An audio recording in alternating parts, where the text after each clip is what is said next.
Cry me a missile. Just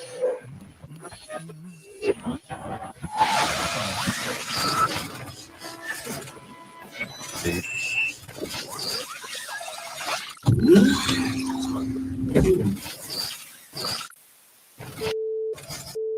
Welcome to your awakening. Please take all as your reality is adjusted. Cry me a missile. Cry me a missile. Good evening, ladies and gentlemen. Sorry, maybe I'll explain that at some point, but yeah. Good evening. Welcome back once again. Another edition of Sol Excalibre, a minute or two-ish late. Yeah.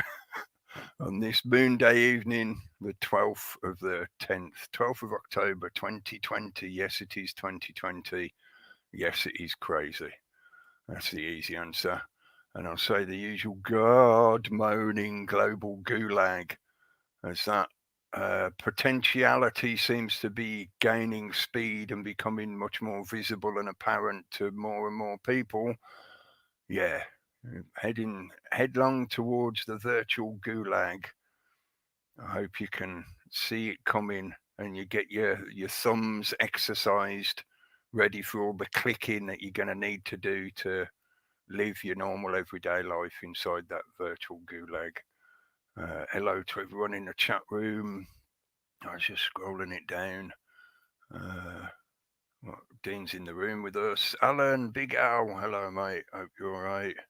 Up in that crazy Scotland, north of the border, it seems like every shit is being dumped up in the north, and then they're slowly pushing it down this direction, downhill. They dump a buttload of shit on top of you guys, and then they slowly push it down this way, like they're trying to manure the entire country from the north to the south. Simon Boyle, hello. And Sergeant Spectre is in the room. Stewie, hello. Krishna, hello. Jam Noise, hello. I noticed you were using StreamYard the other day. If you want to join in, you're welcome to. If you get in touch with me, I'll send you the link. I could send you the link via email, I think. Should be able to. But if you want to join in, you're welcome to. Jackie, I'll send a link to you. Lynn Anderson, hello. And Tazzy's in the room. Hello, Taz. Scrolling. I'm trying to read little bits as I'm going along. Reality Chatters Peter is in the room. I'm just sort of saying that out loud deliberately so everybody else knows, so you know that people in the room are also actually in the chat. You know? Sometimes it's the same problem as myself. It's difficult to multitask and keep track of everything in the chat room as well as what we're talking about in the room. But yeah, we are all in the chat as well as in the room. The Rebel, hello. Cardini, hello. And CMB, hello. And So South, hello, just in time. Yes, you made it once again. You're back again, hello. I'm glad you made it back again. And I'll scroll down. I think that's all the way back to the refreshed of the chat room. So hello. Welcome back once again. It is another week. You have managed to get through another week without, seeing the end of this craziness. The craziness is accelerating. I'm going to do like I've been doing. Well, it's only been one other episode in this series so far last week. But as I stated last week, we're going to start doing more just general conversation, not necessarily fixated on a singular theme, but we're going to try and cover whatever seems appropriate at the moment. That doesn't necessarily mean we're just going to talk about news events or politicians or whatever. No, that might be part of it, but that's not what we're fixated on. But I did also say what I'm going to try and do or keep in the habit of doing, is asking a question each week that may not be necessarily linked to anything that's happened during the week or happening at the moment, but I feel it's something appropriate maybe to get the brain juices flowing a bit, to encourage some introspective thought exercise, to flex the muscle of your mind rather than just being subjected to being pummeled by the propaganda bullshit that they project at you incessantly, because that's easy to get pushed into a mental corner by that propaganda machine. You know, and they want you to feel totally beaten up and beaten down and pummeled like a piece of steak, you know, tenderizing a piece of steak ready to be fried in the fire. Anyway, yeah, poetic rambling. The question I thought of this week, because this seems quite appropriate at the moment with some of the stuff that's come out over the last week, which I'm sure we'll sort of touch on in a bit. As there is now a situation where the only choice is change, and that's the way they're presenting it, the only choice remaining is change. So how then do you change your choices? That might seem a bit of a deliberate, almost a paradox conundrum.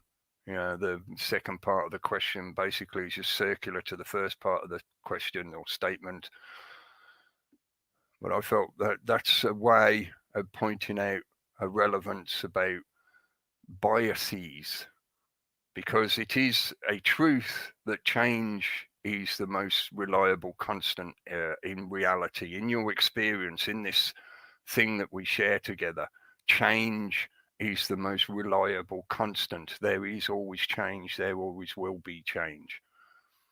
But change implies something that cannot be resisted, or the direction cannot be decided by you. It sounds almost like you're swept along by the stream, the tornado, the flow of everything. You have no ability to influence that flow at all.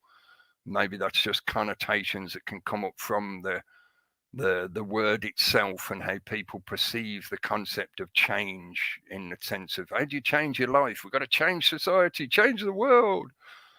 As I find anyway, there's often that impression that there's nothing really you can do. You're swept along by the tide of change, and you just have to try and stay afloat above the waterline.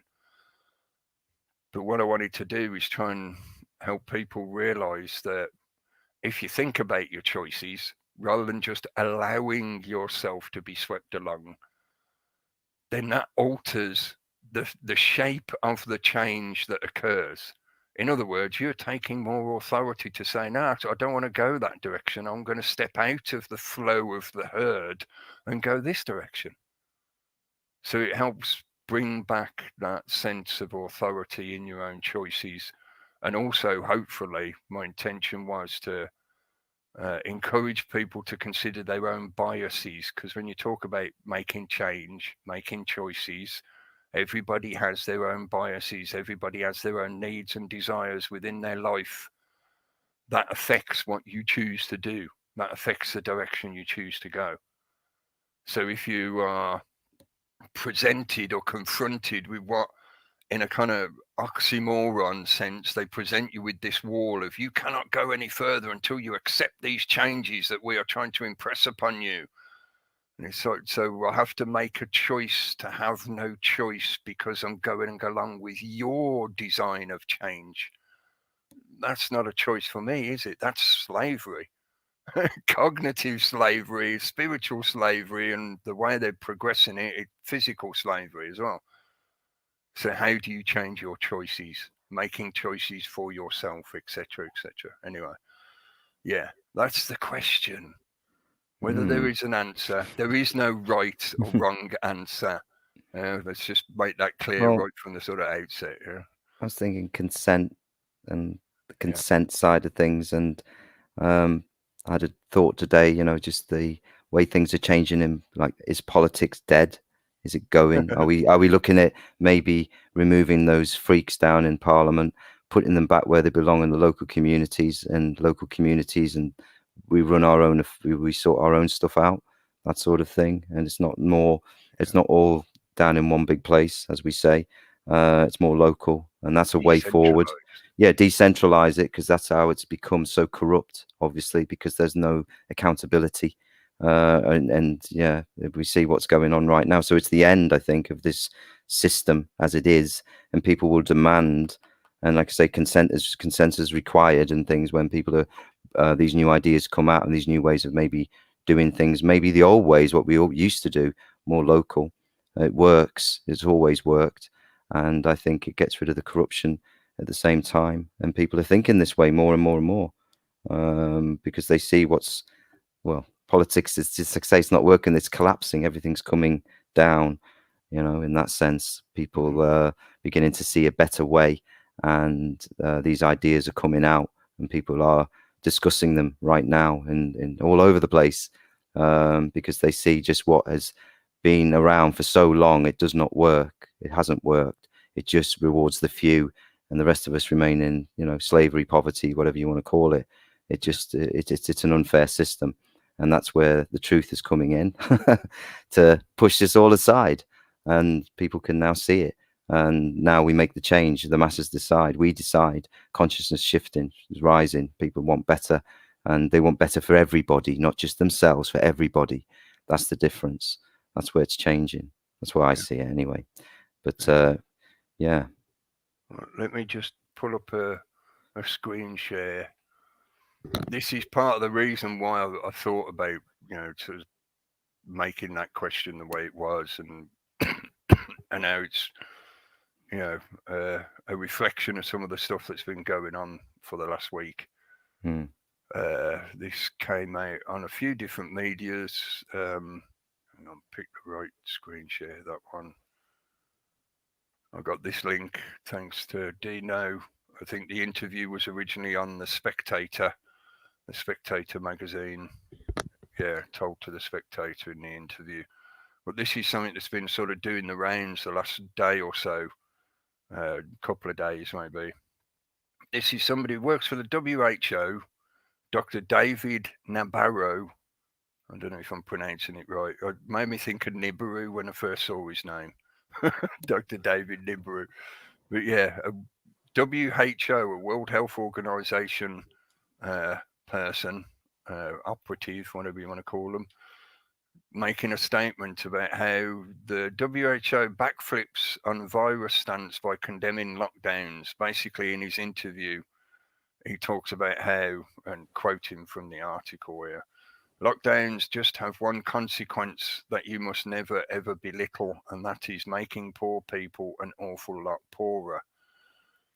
And I thought this was very propaganda interconnected in the narratives at the moment, because for the last couple of weeks or so, they've been pushing the concept of the Great Reset or certainly they've been pushing it more, because it hasn't been truly hidden from the public, but they haven't exactly made much sort of public splash until recently.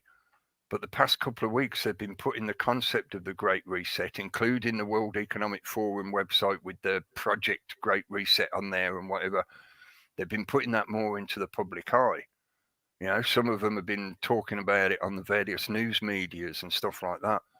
And at the same time, we have this WHO spokesman, or somebody, he's claiming to speak for the WHO, putting out this interview where he's saying basically the WHO has done a 180. They've backflipped on what they were originally saying about lockdowns, and now they're saying, oh, well, we don't need them, they're dangerous, they cause more harm than they help, all that kind of stuff. Bit late now. Yeah, and it's sort of like stating the obvious, isn't it?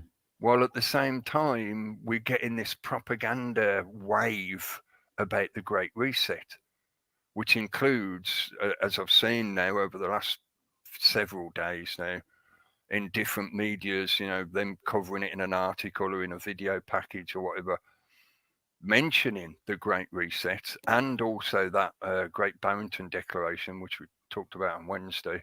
Yeah. And saying how, all these people who are talking about the Great Reset and whatever, they're all just crazy conspiracy theorists, or worse, they're anti-Semites, and all of this is an anti-Jewish plot.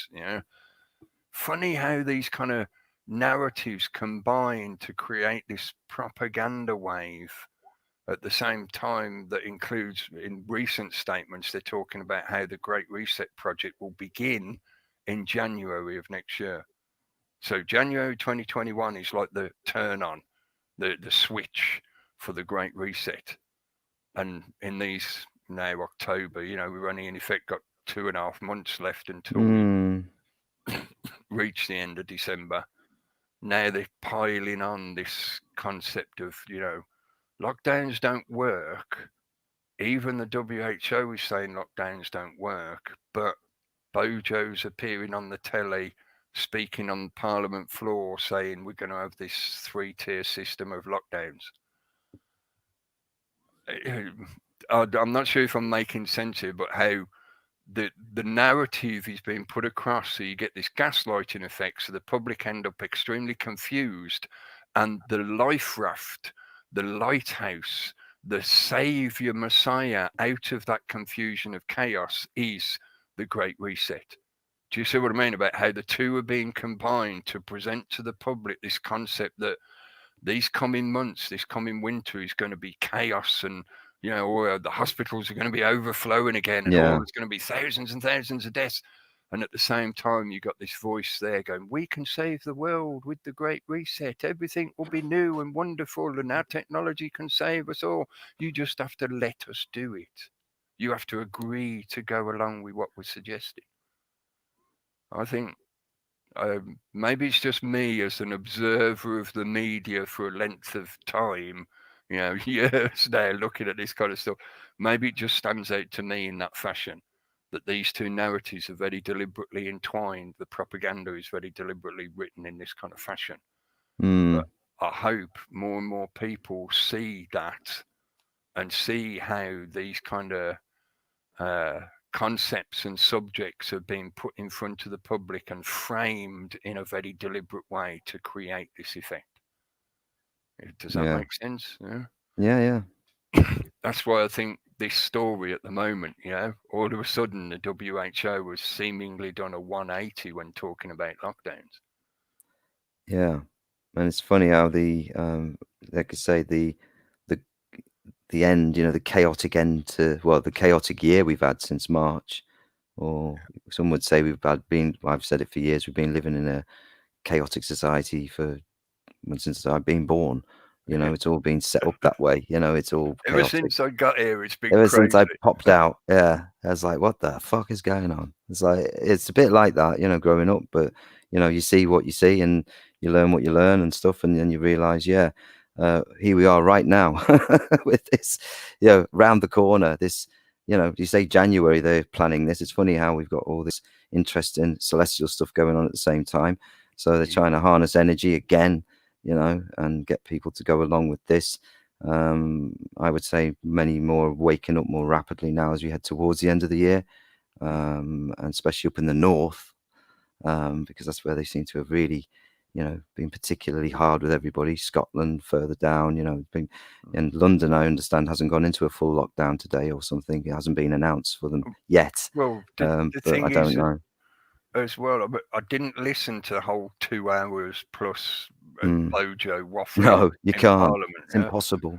But I did deliberately pick out some of the it was on RT, I think, but the news channel sort of take clips of the main things that he said, and the main point in terms of the lockdowns was this new 3-tier system, which right from the get-go, the lowest level of this 3-tier system, the level 1, is the situation we have now. So social distancing, mask wearing, restriction, like the rule of 6 restrictions, all that shit is now considered the baseline, the normal level. Level 1 is what we have now.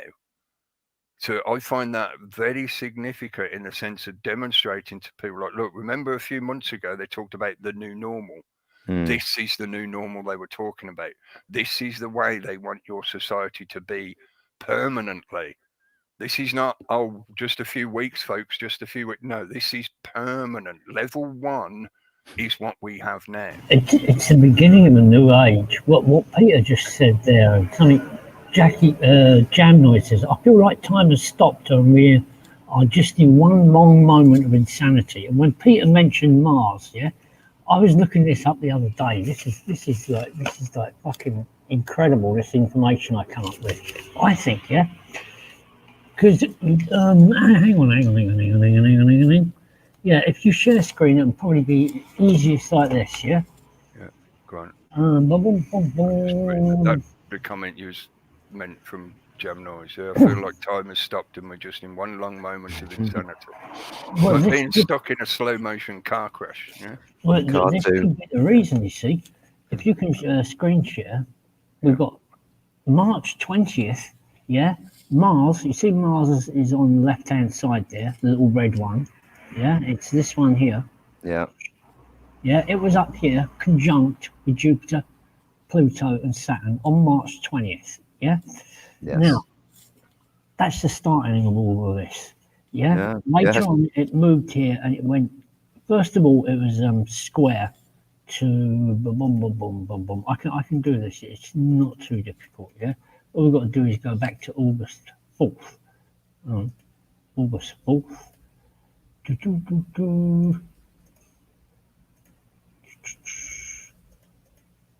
Okay, this was roughly the beginning of Mars squaring Jupiter, then thing, yeah? Okay, so we got it squaring, and then Mars goes retrograde, squares them all again. So the first time was August 4th, 13th, and 24th, yeah? Then it went retrograde, and we're into that now, yeah? And that started, it was going backwards, yeah? So it went backwards. It hit Saturn first on 23rd of December, 9th of October, 19th of October, yeah, and then it will go forward again. December the 23rd, which you was mentioning the other day, yeah? Around that time, yeah. Yeah, December the 23rd happens to be exactly 280 days after Mars was conjunct with these. So it's as if Mars conjunct with these three became pregnant. Then it went through the squaring them, then squaring them again, and then the third pass, yeah, is going to start on, say, December the 23rd. It's going to pass Pluto, because Jupiter will be way past it by then, yeah? As we're talking about December. Yeah? December 23rd. Yeah, so Jupiter's gone past Pluto up here. Yeah. Okay? So it's going to pass Pluto first, yeah, on December the 23rd. So Mars, which is pregnant by Pluto, and here is the birth of it. Yeah, so this is literally the birth of a new age. Yeah, and the timing is exact. That's Just the Aquarius age coming in as well. Yeah, it's approximately a day after the solstice. Yes. Yeah. So which it's, again is in the mythology of things. You know, I know there's been a continuous debate about this for hundreds of years and whatever, but in the astrotheology of the knowledge base that Go is referencing, the sun, S-O-N, is the S-U-N, or vice versa. The S-U-N sun is the S-O-N. This sun is being born on that time. Yeah, that's that birth you're on about, the beginning of a new age, the beginning of a new life, the beginning, the birthing of that new sun. And it'll sit in the constellation of Aquarius. That's the thing, because it hits the 0 point, and then it moves in after 3 days where the sun goes quiet, just hovers around, and then it reappears again, and that's at 0 degrees into Aquarius. And that's when we officially have moved into that new energy, air. So interesting, moving out of Pisces, water into air, into we can breathe. Well, to my knowledge, it is an exact correlation, but I'm not certain of all the astrological dates and whatever. But I was also going to mention that it was only a couple of months ago that NASA finally put out their official announcement saying, yes, this is the beginning of a new solar cycle. So we are now officially in solar cycle 25. And it's all happening during this year, during this kind of astrological combination or astronomical conjunction, multiple conjunctions. And interesting that conjunction back in March absolutely corresponded with what happened in most of the Europe, what was going on, and happened here literally almost to the day. or when they locked us down on March 20th, or it was announced on March 20th. A day after they'd announced that it was no longer a HCID, Yes. a high consequence infectious disease. Yeah, we all saw that one, didn't we? Yeah, any reality has just been finished, folks. Now we're into the period of the lie, and so began the scamdemic. Yeah, the shamdemic, the plandemic. And as each lie is then told and told, and more lies upon more lies, and it's harder and harder for them, doesn't it? I'm presuming a little bit when I say as we know, it's a bit fallacious, but whatever. As we know, when you encounter somebody that is a habitual liar, I'll put it that way, they need to sell a lie, which in effect is what politicians do. Full stop. The job of a politician is to disguise or obfuscate the truth. So they are paid professional liars. And as I was going to say, as we know, when you encounter an habitual liar, all you have to do is keep asking questions, and eventually their lies become so complex that they cave in on themselves, or they forget what they said like last week in the lie. So they confuse and mix up the information. And lo and behold, we end up in this situation now where Handicock and Bojo are on the TV saying, we need lockdowns. Meanwhile, all the scientific evidence and a lot of the scientific argument is now, including the WHO, turning around and saying, lockdowns are bad. We shouldn't do lockdowns. Well, it's interesting how he mentioned in that as well. I had to laugh when he mentioned about the Caribbean islands closing down. I thought, you couldn't go on holiday this year. Yeah. Yeah. But it's such like you say, a bit late now to sort of, when that was put out originally, and they've seen how the world's going. Like you say, propaganda anyway, all of it. Anything coming out of those institutes, whatever, it's double speak again, messing people's heads up, getting them more angry, getting them more frustrated with it all. And that's what we shouldn't get. Know that it is going to change. It's getting better, and these awakenings, they just be patience is the key. Don't they want us out rioting and stuff? That's not what we are going to do. We do the opposite. That as well. Sorry to jump in, but that's a really good time to mention a connection I think we might have touched on Wednesday, where we were saying about how some of the localized lockdowns seem to have been done in deliberate areas. Yes. So they've got some kind of pattern that they're choosing where they're initiating these localized lockdowns. Liverpool's got the highest tier at the moment. Funny that, isn't it? What is it that, again, that WHO spokesman made a point. He stressed the point that lockdowns make poor people poorer. Yeah. And again, as we all know, it's one of those general truths of reality that has now been admitted by the academic world, basically.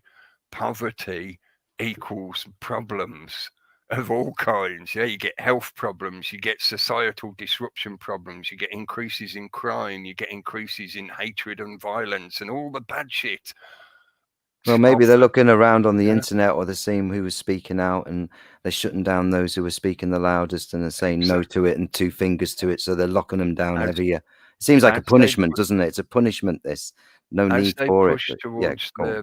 As they push towards the collapse of the economy, which will enable the Great Reset, this is why I say what the propaganda that's been coming out the last 2 weeks show a deliberate timing to where we're going, or where they're intending to steer it. Yeah. The crashing of the economy is going to make a lot more poorer people a hell of a lot more poorer. There's going to be a lot more unemployment and deprivation, etc., etc. So which are the people most likely to rebel first? Those people at the end of that shitty shovel, the ones that are getting the shit dumped on them right in the face in the street. Yeah, they're the ones that are going to rebel first. What are the primary areas that have been subjected to these so-called localized lockdowns? They're predominantly poorer areas of large urbanization, cities, towns, etc. But they're the poorer areas. The rich areas aren't getting locked down. No, I noticed Cornwall's been left alone because they all go down there as well for the holidays. It's Prince's hometown. Yes, of course. You can't shut him down. He's pivotal to the Great Reset. He needs to make sure we're all eating his cheese, organically produced on his farm. There will be no other cheese available in the future. Do you want to You like the rephrase Prince that? cheese? Sorry, mate, go on. Do you want to rephrase that, Cookie? Don't want to No. be You like the Prince's cheese? Yes, no sweat. Jim, Yeah, that's what I his think brother Jimmy would did. say. Yeah, I think Yeah. Jimmy liked it. No Yeah. sweat. Mm. That as well is a good opportunity. I'm not going to play any of it because I don't want to cause any copyright shit. And let me just find the right page. I'll screen share it, and then I will stick the link in the chat so people can go and watch it at their own leisure. And then like I say, I'm not causing any copyright problems for anyone and shit like that. And again, thanks to Dino for finding out this link and sharing it. This has been uploaded to the public inquiry channel. I'm not subscribed to them. I don't know about the channel, but this is somebody else's video of a guy calling himself Double L MC. I'll put this link, as I say, into the chat. For those interested, give it a watch. He's talking about Serco and the interconnectedness of a lot of these corporations and businesses that are instrumental in the way your society is being literally changed, as in the changes in institutions, the changes in enacting of policies, the way local councils and boroughs are being run and operate, all those kind of things are linked in. Many of those services are run by Serco.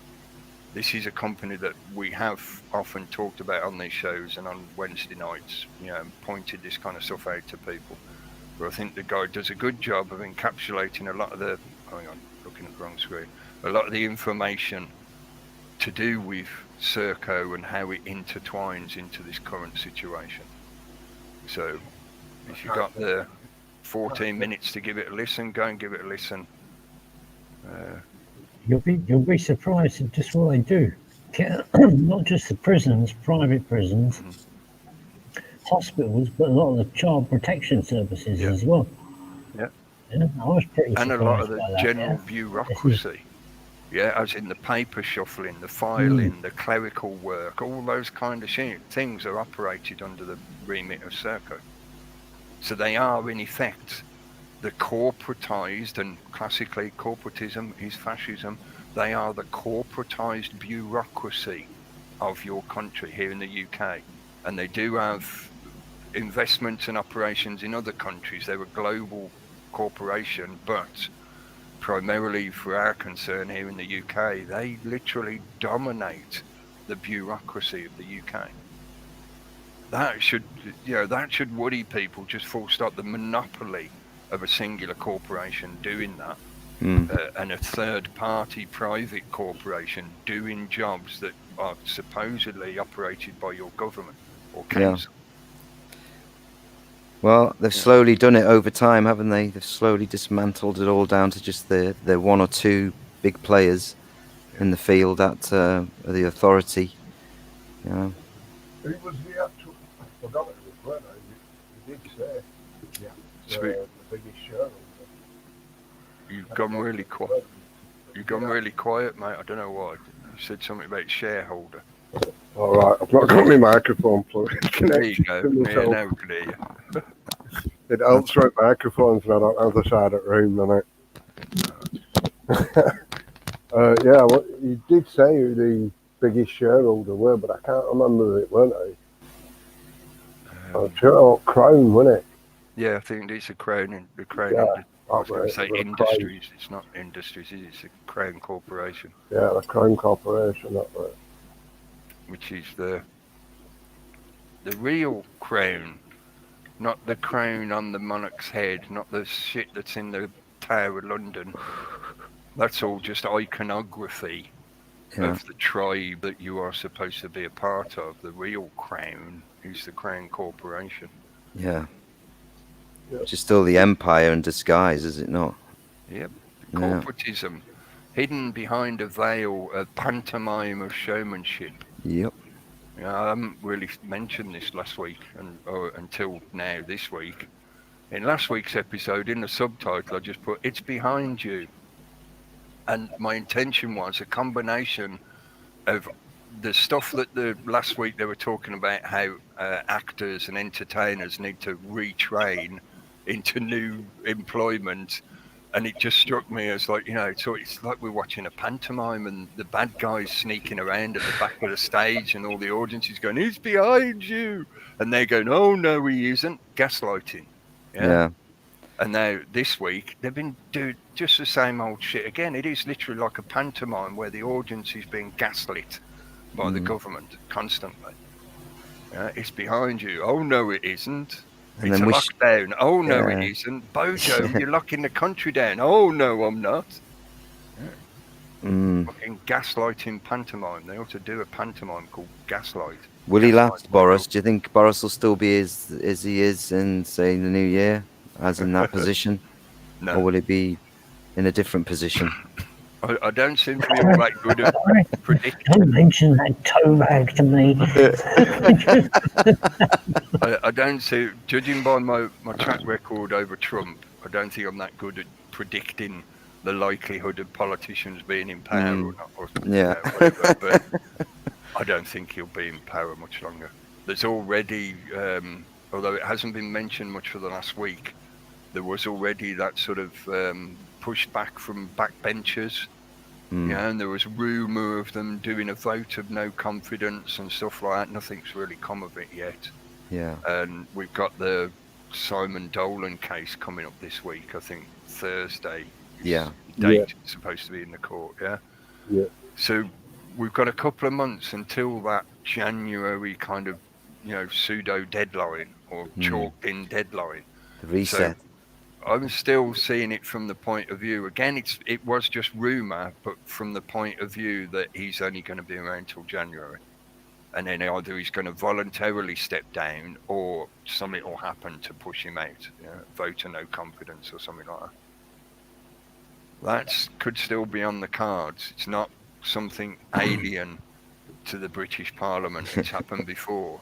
They tried to do it with Maggie Thatcher, and they've done it before where there's been votes of no confidence.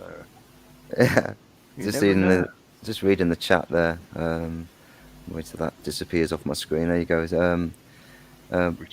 Build back better. Yeah, CMB. Boris's baffling bullshit. It's true. It's build back better. He comes up with this fucking nonsense every time. It's the triumvirate. They know this. There's a psychological relevance to the repetition of 3.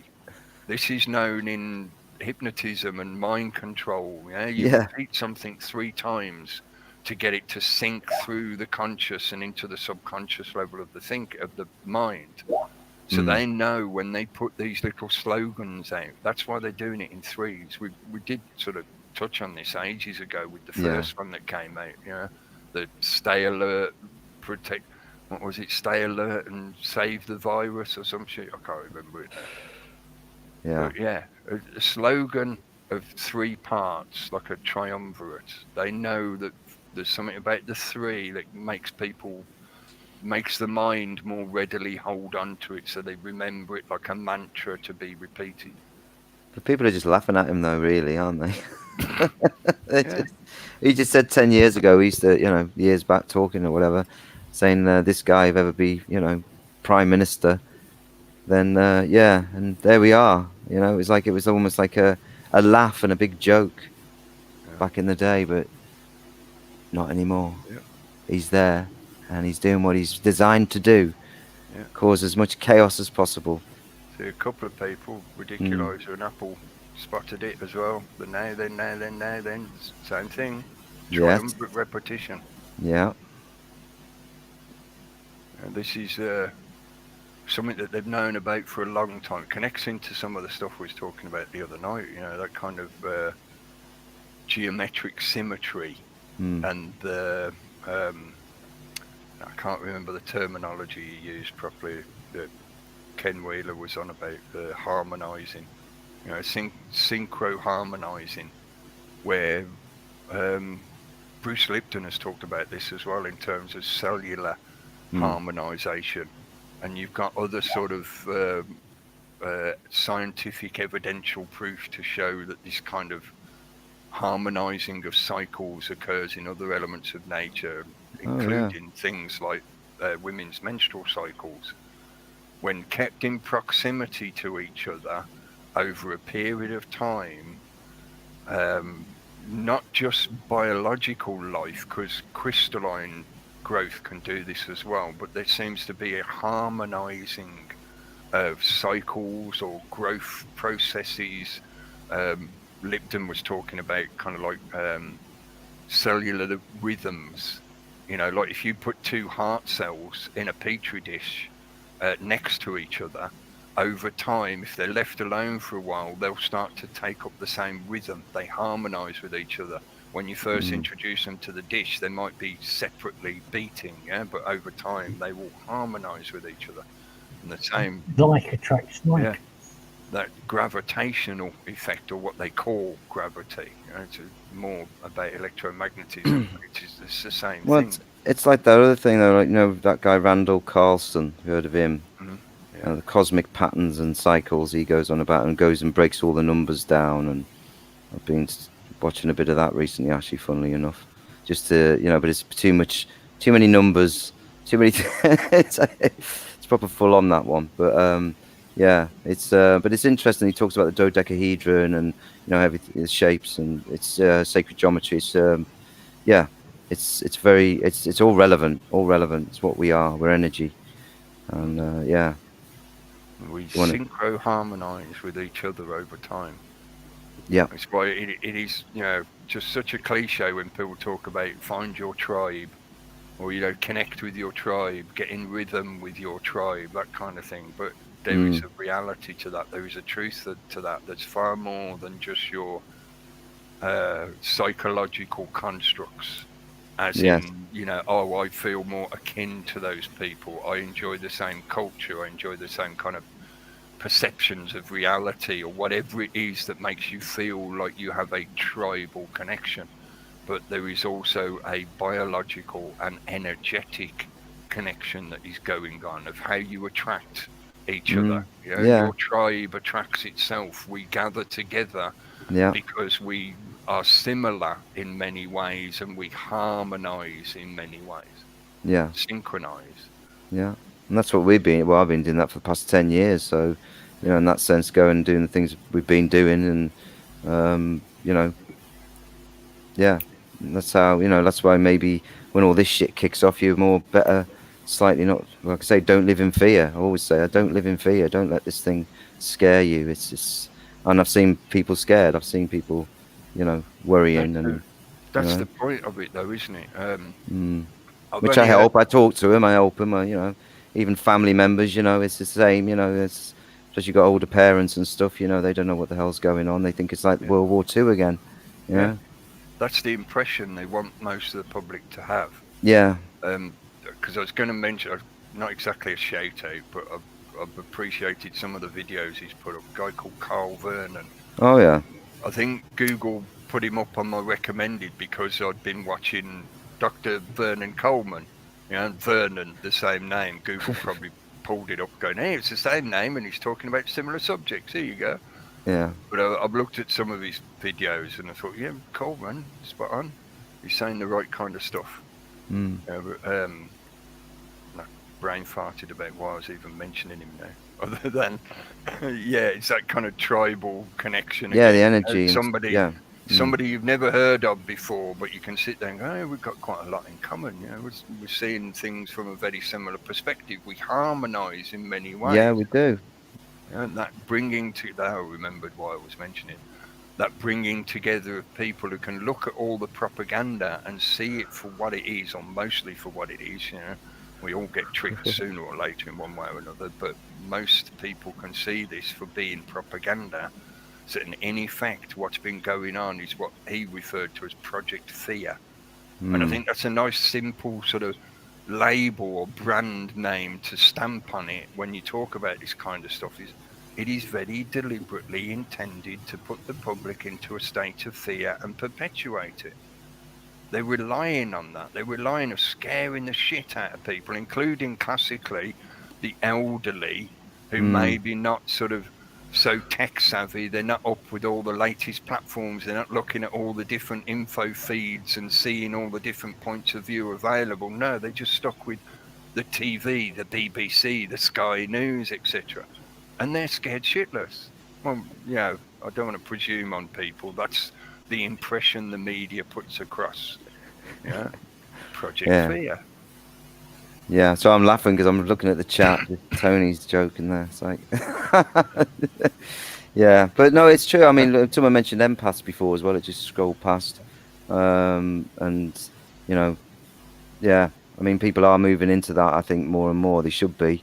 It's like service to others to a certain degree, but yeah, don't get used and be abused by anybody either in the process. That's the learning and the skills you learn as you go forward, knowing your own, you know, knowing yourself and stuff, and knowing what you are prepared to put up with and not put up with in any relationship, whatever it is, and you deal with that. So that's part of your learning, really. That's all I'll say about that comment. Just keep learning. You're always learning, and it'll keep coming round again in cycles, in the same cycles, similar cycles. Keeps coming round to remind you, you know, you're not dealt with it. Deal with it. And I've got friends who are doing that kind of stuff. I've done that stuff over the years. I've done it myself, you know, and yeah, it's a positive. That's all I'll say. You know, it's not easy. It's always hard. This sort of, you know, service to others type attitude and that kind of, you know, caring and not ignoring things that are elephants in the room, what's going on the planet and in your own lives as well, whatever. Yeah, that reality that even though, you know, at the moment we're talking about it being a project based on fear, in false evidence appearing real, there is no reality to it. It's all just phantasms, but there is a reality to a lot of what's happening. Yeah. As, you know, as ridiculous as mentioned, you've seen a homeless elderly woman. You know, there's a reality to the damage that is being caused by what the government is enacting as policy, the lockdowns and all that kind of shit. And not just in the UK, this is happening in, what is it, nearly 200 countries around the world that have been subjected to this bullshit. Yeah. It is sort of a matter of building up the fortitude, the minerals. This was one that made me laugh. Yeah, well, that's the one I was laughing at. Yeah. The doctor said, yes, that's your nuts, they're bounty. Yeah. You need to grow a pair, metaphorically. Yeah. We don't want a whole population of Baphomets running around with testicles, but no, metaphorically build up the courage to be able to look at this shit for what it is and call it out for what it is. You know, part of what they're relying on with that kind of fear-based manipulation is that people will be too afraid to say, hang on a minute, the emperor's wearing no clothes, and not only is he wearing no clothes, he's waggling his wang around in everybody's face. Yeah, when Bojo stands up there and basically gaslights the UK population and says, oh no, there is no lockdown. Again. Yeah. That is him waggling his wang in your face and going, what are you going to do about it? Somehow this picture could be combined with a mask, fluoride confidence, because that's what these people have. Confidence, But it's the fluoride as well, the fluoride confidence. Oh yes, I'll be safe with my ignorance mask. Is strength. Confidence comes from that ignorance. It is a false confidence, and it is a confidence of delusion, but the ignorance breeds confidence. It's partly what they rely on as well, in the sense of keeping people ignorant and getting them to fall into a subordinate psychology where they just want the approval of the current master, whatever that authority figure is, whether it be Handicock on the news or Bojo speaking in Parliament. That is their perceived authority. And if they're doing the good thing that the authority is dictating to them, then they get self-validation. It's the same as people posting to Instagram or Facebook, and they feed off the validation of the responses they get. Yeah, I know. That's one of the first. Rambling a bit. I mean, I'm going back years now about fluoride because you mentioned that. Interestingly, it's now classed as a neurotoxin. I think it's by the FDA or one of the main medical bodies in the US. It has been all along, though, Yeah. because it was a neurotoxin. If you watch them install it in the water treatment plants, it comes in big barrels with a big poison label on the side because it is fucking poison. But they're still putting it in the toothpaste. That's Yeah. my point, you see. People are still maybe not realising there's just, parts per billion. It builds up in the system. And, yeah. It's on a slow. You get Change it in, that. Yeah. You get it in big sacks, and it's a white powder that goes into an hopper, and it's slowly released into the piping system on a timer. And it's in the water for babies, and like flavoured water and juices and stuff like that. They put it in everything they fucking can. Yep. I know our water's not got anything in it. The lab I used to work in used to have to get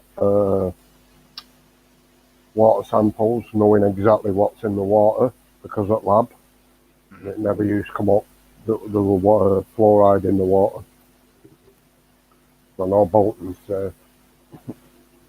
I had a map. I've still got it somewhere of the UK where they tell you where all the fluoridated areas are in the UK. It's interesting how they sort of just select certain little areas of a county maybe, or a small town, and then leave other areas. It's just areas of resistance. Yeah.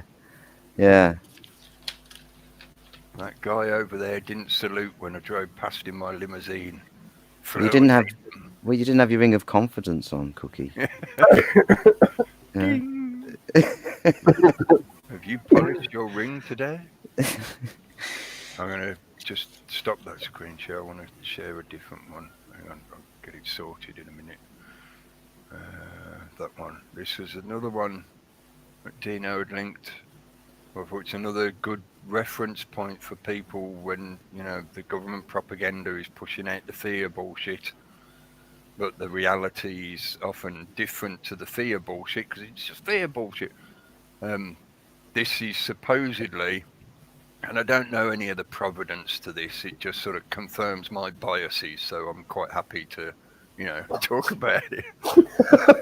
Yeah, but this is supposedly a leaked snapshot of a table that is meant for NHS internal only reporting system, 5th of October 2020.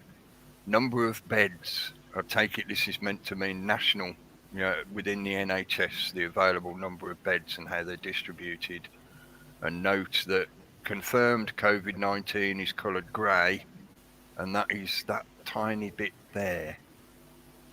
And then the rest are other patients, which could be things like the flu and influenza, although they may come under suspected COVID-19.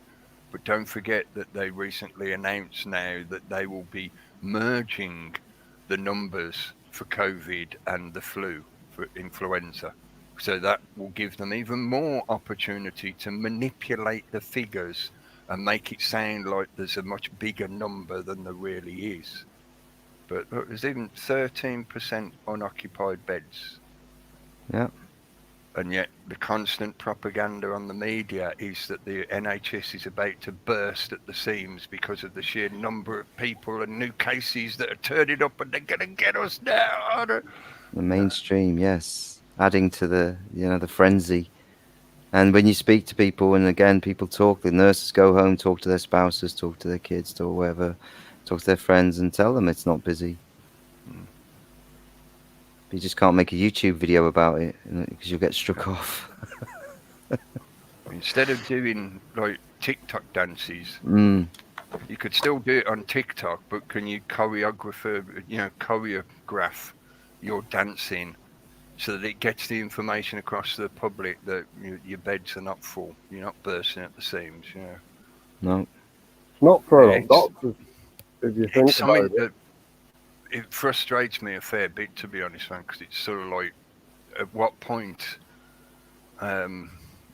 if you were working in those industries, I know it's just me, I shouldn't say maybe it's just me, I know it is just me, but the point is, if you were working in those industries, at what stage do you not see this shit for what it is and go, hang on a minute, aren't we supposed to be working to cure and help people with their health and their well-being? What the fuck are we doing? Yeah, I'm laughing a bit. I was going to say, does anybody remember who it was? I saw a video maker the other day claiming that a lot of the health workers, they actually did those TikTok dances to show people that they were doing fuck all. Because they'd already been told, yeah, if you tell anybody what the situation is, you'll get the sack. So somebody said, well, let's do a dance, Well, the first dance was probably, organised by the government or whoever. But then a lot of them said, well, let's do one as well. Then people will see that we're not working. And so it was their way of trying to expose what was going on. It sounded a bit dodgy. Yeah, it is a bit of a They stretch. can't be big psychopaths. They could have put much more effort into getting the message across rather than just jigging around. Yeah. And clapping. Remember the clapping? Remember all that nonsense? I've told people numerous times in Melbourne, start doing the pots and pans. I said, oh, there's no point, they're all sheeple here. Yeah, and you're the fucking first one. That you won't just lean out your window and bang a pot and pan, yeah? And do it 2, 3, 4 nights, and you'll get somebody, they might be 200 yards away. Clink, clink, clink, clink, clink. Fucking brilliant, yeah? You've helped, you've cheered somebody up. Well, not if I was getting up at 6 o'clock in the morning, but that's just another thing. So. Well, yeah, 9 o'clock at night was my point. Yeah. That's what time you did it. Yeah. Lockdown, but people won't do it. What can you do? You can only help someone. Air horns would be better. Air horns. Air horns. Yeah, you get on the truck and you go, one of those old style klaxons that you have to wind, like they used to have on the roofs for the air raid sirens. But then I suppose everybody will think it's the beginning of the purge. Or a tornado. The sound effect for a purge, isn't it? So, have you ever seen that guy on YouTube that does it? He's got the train on his car. Good night, Gary. He drives past See you, Gary. Night, Gary. Yeah, it's loud. Yeah. Imagine a load of people around in the morning letting that off. I think most of it, though, is the situation for most people is such that it's so detached. It just keeps reminding me of that quote. I'm not sure if it was from Kennedy. I can't remember who it was originally, and I'm paraphrasing it, but it's basically like when people struggle to see the thing for what it is because the conspiracy is so vast that when they start to realise it is just so obnoxious and terrifying and horrifying that they can't actually visualise it. They struggle to cope with the concept, and so basically the psychology of most people means that they revert to ignoring it. It's a little bit, I shouldn't say little bit, it is very much the same. It's a similar effect that people suffer when they're traumatized, like victims of abuse and things like that. They compartmentalize the memory and the experience into a divided part of their memory and their psychology. So it becomes a denied experience. They just ignore it, and that's in the true meaning, the true definition of the word ignore. It's not nescience. Nescience means a lack of knowledge, i.e. you just didn't know about this situation, that's why you've not done anything about it. For a lot of people, they're nescient to a lot of the bad shit that's happening in the world and who's perpetrating it. But for many, they are in an ignorance, a state of ignorance that is caused by the need to deny the trauma. And that quote that I was misquoting so terribly, I was trying to remember it properly, is basically referencing that. When people start discovering this stuff, like the link I put in earlier for that guy talking about Serco, most people maybe know about Serco because they've sort of encountered it here and there in their day-to-day of society. You know, they've got a letter from the council, it's got a letterhead that says Serco on it or something like that. But they've got no concept of the vastness of that corporation and just how intertwined it is into our so-called government. Yeah. So when you start revealing, or they start discovering that for themselves, the sheer scale of it makes it so horrific. It's like seeing the dragon for what it is. They turn away and they compartmentalize the experience and they choose to ignore it. And for a lot of people in this country, they seem to be going through that blinkered need of like, I don't want to see it. I don't want to admit that it's there, because once I do, there's this just pile of horrid shit that I have to deal with, and I don't want to face that, so I choose to ignore it instead. Yeah, I know. It's their choice, as you mentioned before. Choices. You know, you got a choice. You can either be living in fear or move into love and a bit more. You know. I know this is happiness. Often, and we've encountered this continuously over the years. So I know we have, you know, with conversations we've had with people and stuff. There is, unfortunately, for most of us, when you start finding out about this kind of stuff, there is the reaction where you will attack the messenger.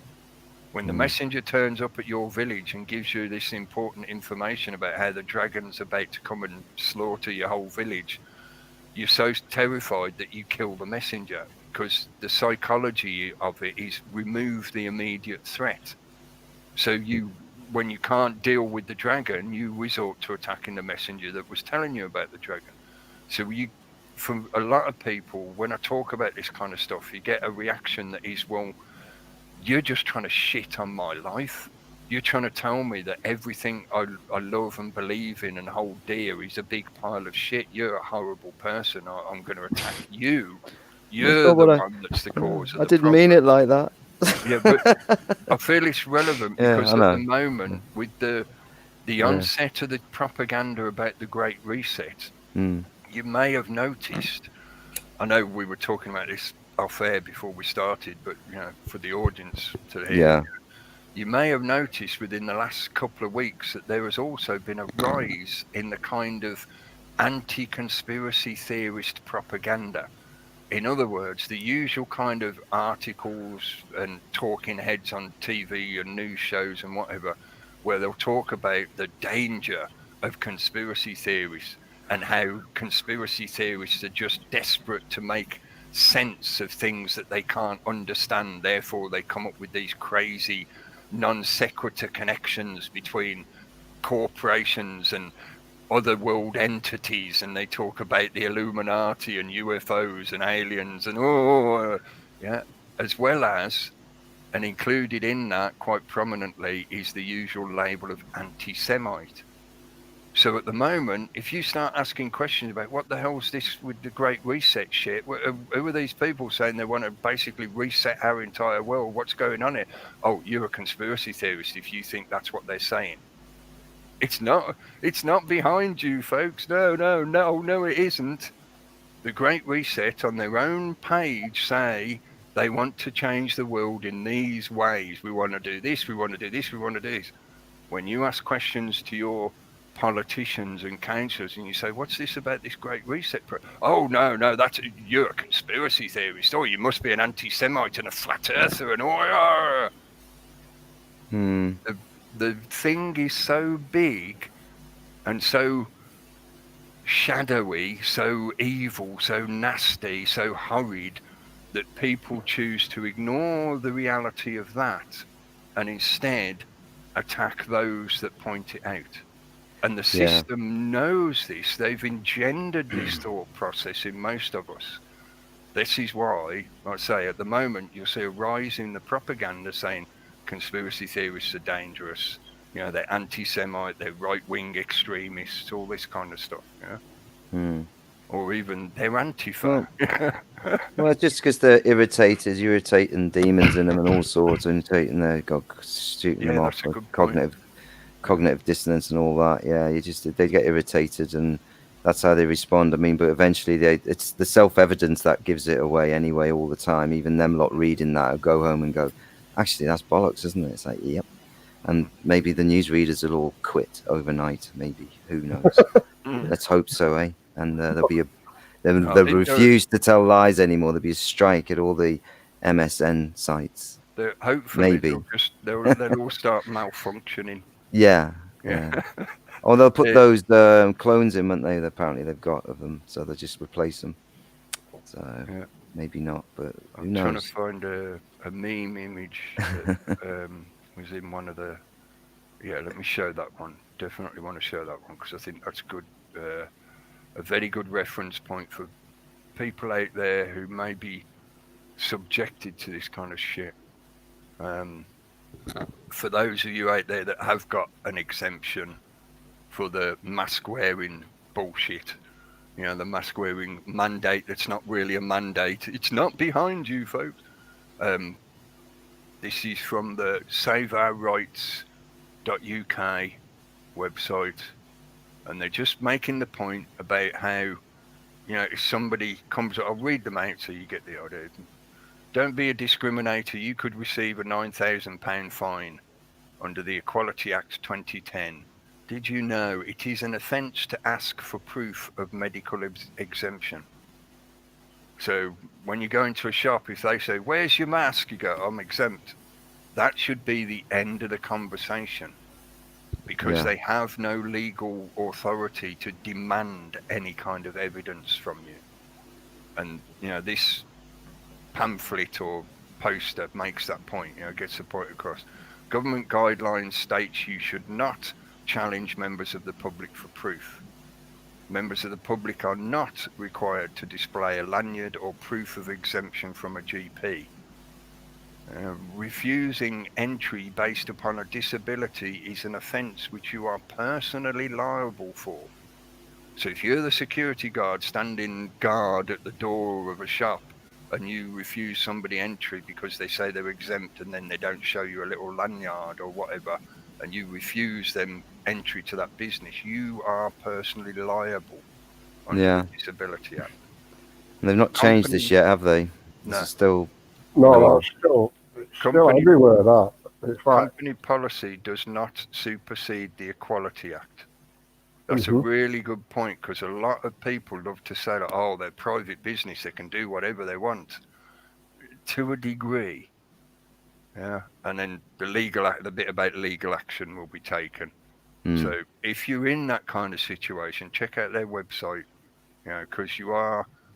I know it's resorting to the very judicial system of the bureaucracy itself, but you are legally protected from having to do any of that bullshit. And at the same time, this is good evidence to show how the media, the propaganda from the government being pushed out the media, is that you have no choice. There is a mandate on masks, and if you don't do it, you're a selfish, horrible, evil person. But that's not the actual reality of what's happening out there in the legal sense. Yeah. And also the other long list of exemptions you can pick from if you want to go out and do your thing and go and see someone or whatever. There's a whole list there, which people don't seem to use or know about and still think they can't go out. Well, you can. Just look at the list of exemptions. I'm sure there's one on there that's actually would fit with you. The main one that I think I've mentioned before, and I'll say it again because I think it's just an example of how the whole setup is such a joke. It's such a charade based purely on manipulations of perception and basically tricking the public into thinking that it's law when it's blatantly not. But the one exception is anxiety. So if wearing a mask or having to go through the rigmarole of when you want to go out shopping, you've got to do all this masking up, and everyone around you is masking up, and all that masking up is a revealing of the tyrannical dictatorship that you are now living under. That gives me anxiety. The fact that there are all these people going along with this revealing tyranny, this emerging tyranny, that makes me anxious. So I don't wear the mask because it makes me anxious. Exemption. The very thing that they're doing to you, they're terrorizing you and then saying, well, if it makes you anxious, you don't have to wear it. Gaslighting anyone? Another one, good one to remember is when you're dealing with staff and security, just remind them that they're personally liable for any action they do in a workplace.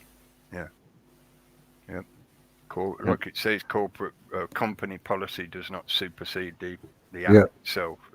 And you mentioned the Crown. I was going to mention the Vatican as well. You know, the power that that place holds on various institutions all around the globe, and the grip it has on things. With and interestingly, the Pope come out and said it was last week that we needed politics wasn't working. We needed something new. Interesting, isn't it? Again, the Great Reset, getting in there first to, you know, again, the religious element of it. How many people are Catholic or, you know, flock to see the Pope, you know, and all that stuff. He's But supposed to be our spiritual leader. Really?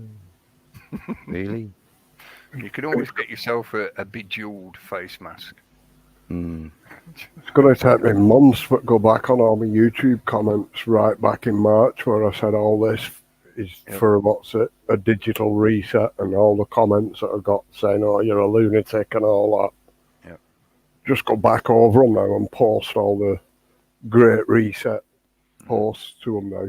Oh, I saw this the other day. Yeah, this headline about it surviving up to 28 days. This has gone round again, hasn't it?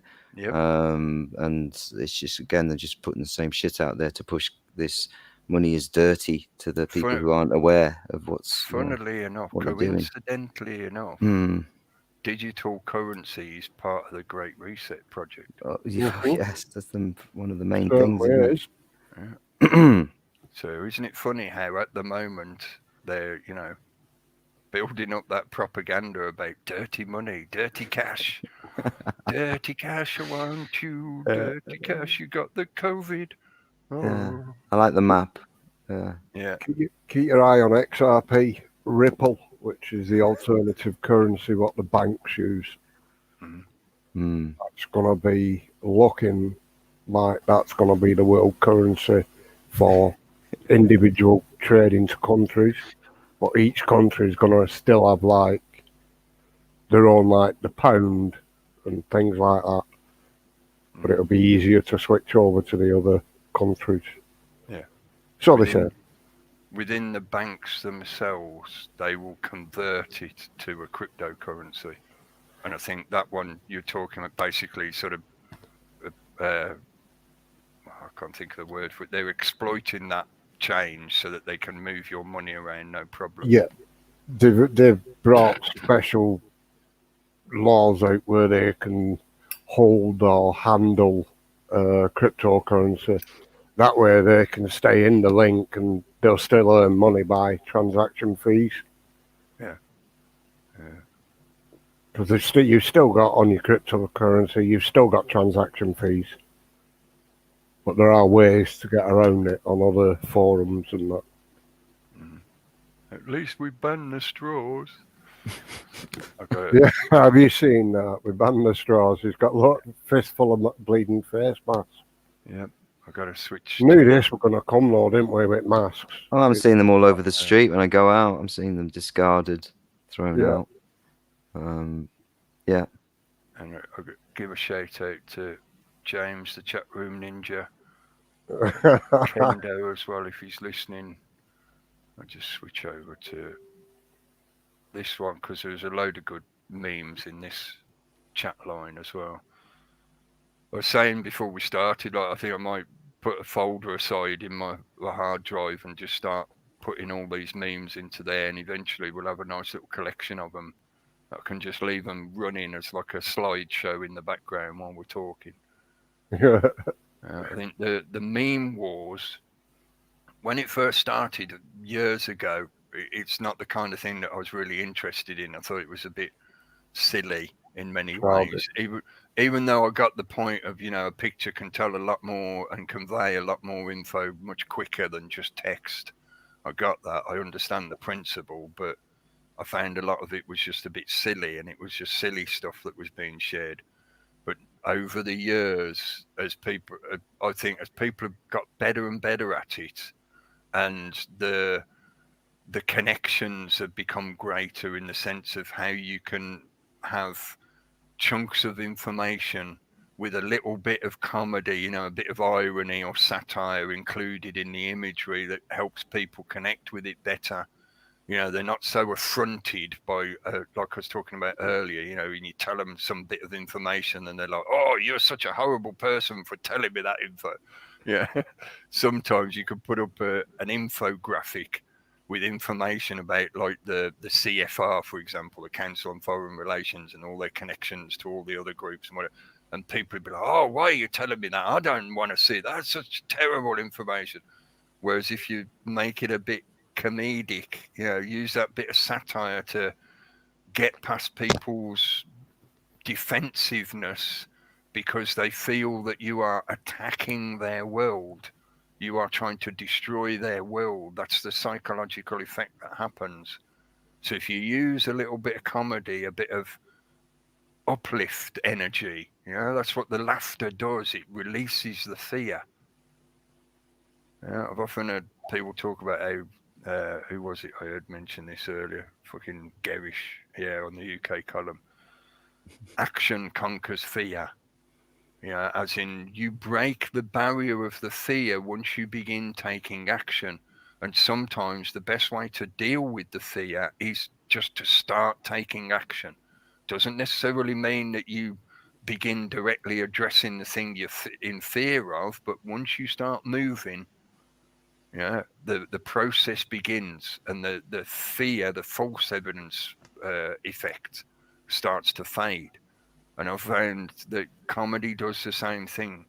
If you use a little bit of comedy or satire, it helps people get over that initial shock of fear, you know, the worry, the anxiety that comes up with the projecting into the future of uncertainties and speculation and probabilities and whatever. That's the element of the unknown, and the unknown always makes people afraid. And don't forget, some people are only coming into this stuff in the last 6 months. We've been at this for a long time, and you've got the hell of a download. But part of that, I think, is to send you nuts. Anyway, I always said that back in the day, even when we were doing what we were doing, looking into stuff and, you know, seeing what was going on. It would, you know, your head would be spinning, put it that way, especially if you're looking at esoteric or any spiritual stuff or geopolitics stuff. It's this, you know, and now you've seen it all just revealed. And some people are, you know, in quite sort of, you know, a bit of a shock mode. But then you don't become too naive either, or get sucked in by all the super salesmen out there online and stuff who are, you know, ready to, you know, harness your work or whatever, which we've experienced over the years or whatever, you know. I think that's beginning to sort of soften off a bit, because I think people are beginning to do their own thing more and more and more. And there's just a wave of it at the moment, underground, but it's there. You know, YouTube hide lots of things and lots of channels and lots of, you know, things you don't see or you should see on your feed. You don't anymore. And it's just about sharing stuff like these sorts of videos we do here, these sorts of chats, you know, sharing them around, because YouTube doesn't promote anything. So it's friends sharing on. That's how it is at the moment, and that's going on a lot, which is good, because I've been sent a few chats and things which I've found really interesting, and people just recently woken up and stuff, and so it's good to see, really good. But like I say, there's a lot. There's a lot. Jesus, it's like we've been at it for a long time, so we've sort of done a lot more of that sort of deeper stuff. But you know, now it's time just to stay calm and just know that they've lied, and you know, things are going to change, because we will change it. You know, the people will change it, and it'll be good. I'd definitely say you spot on, and you know, it's a process that would work better or work more to your benefit when approached calmly. Yeah, I know that sounds terrible to many people, and I don't deny the energy of anger, and I've talked about it a lot over the years. You know, sometimes you need to get people motivated by making them angry first to break that barrier that they're stuck in, but not in the sense of allowing the anger to fester or become destructive. It's merely to tap into the energy that is anger, because it can be highly energetic and motivating. But once you get that energy going, then you dissipate the anger. I'm not saying in the sense of you forcibly, you know, make somebody calm down, but for the person themselves. You get that angry response when the government pumps shit out on the media, that angry response is the energy coming up of your inbuilt instinctual reaction that you have to do something. Yeah, it's that fight or flight response of, oh, perceived threat, I must react. You feel that anger build up, you tap that energy and you go, right, okay, I've got all this energy.